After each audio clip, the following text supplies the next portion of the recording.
Today we're at the Grand River, Brantford, Ontario. We're going to be doing some catfishing. So what I got here is some cutbait from a sucker that I caught like 2 weeks ago.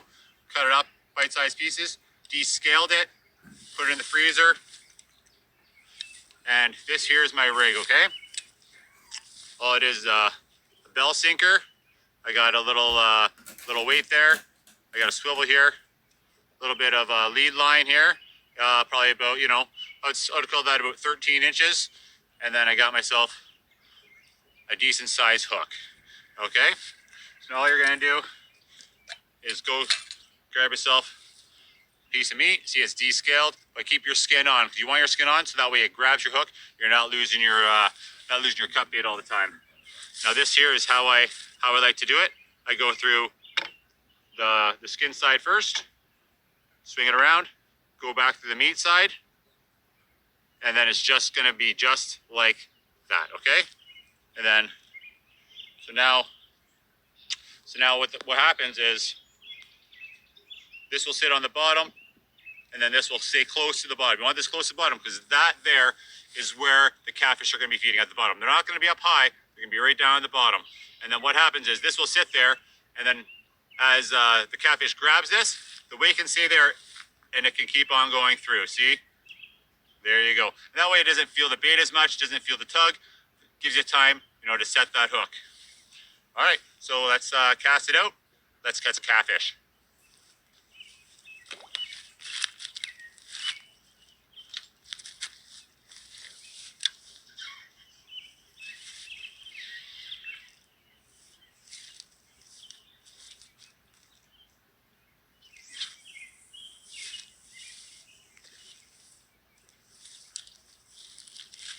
So just give it a good cast out there.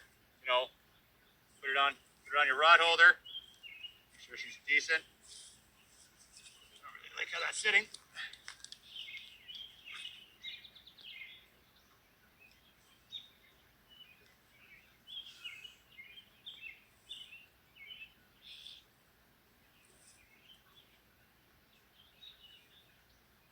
Make sure that your line is tight.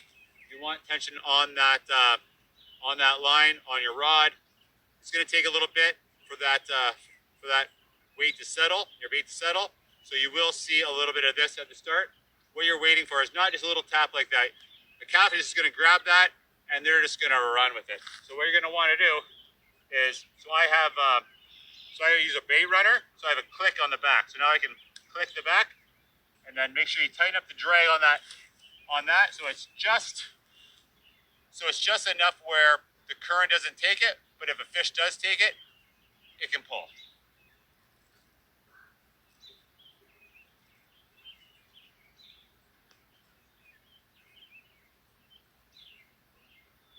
All right, feels like that's my money spot right there.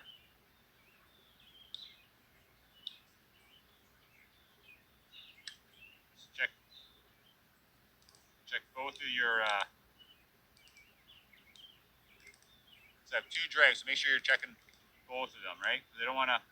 My second one too tight. Don't want it too loose. That's good. All right, we're good. We're good. If I hear some clicking, that means it's taking it. Tighten up their second drag on the bait runner, just a little bit. So you don't want clicking. You don't want it to go, and all of a sudden be, spool out because you're not paying attention. All right. So now what we do is we sit here and wait.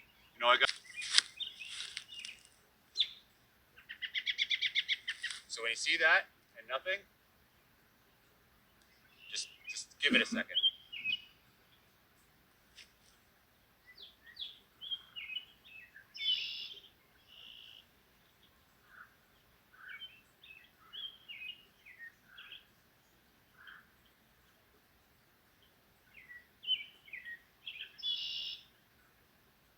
Something there was definitely playing with it.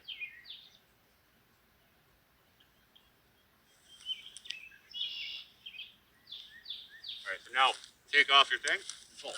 There we go. Oh, I'm tangled.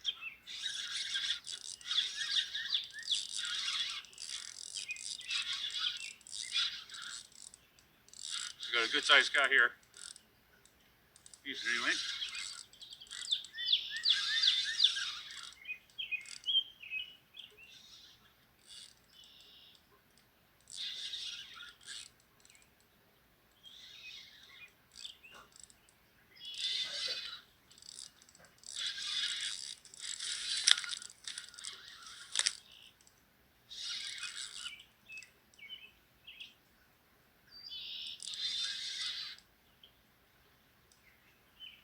Now for my line on this rod, I am running a 20-pound braid as my main line.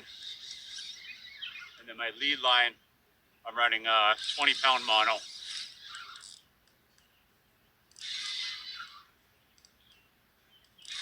All last weekend, I was trout fishing. So my arm is actually kind of a little sore. You always seem more tough because you're fighting the current. The water is up a little high. It's actually smaller than I thought.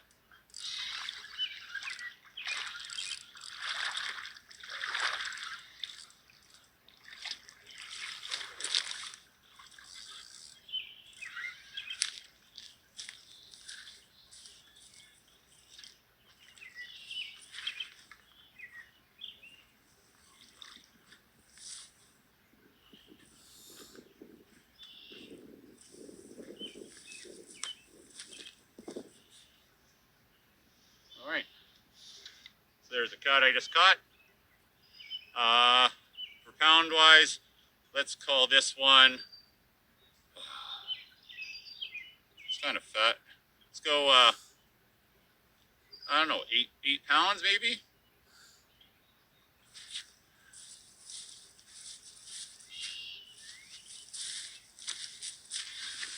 All right, just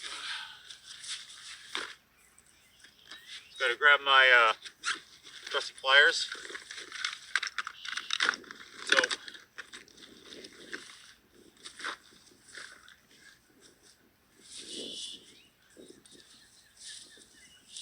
So this time of year, let's go down here.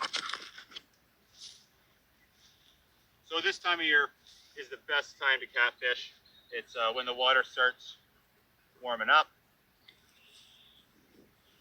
and the fish become more active. Where the fuck's my hook?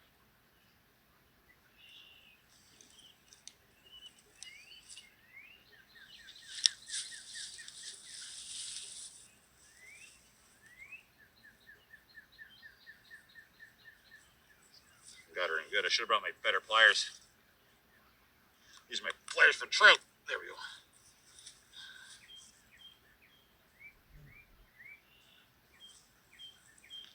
There we go. Nice size here.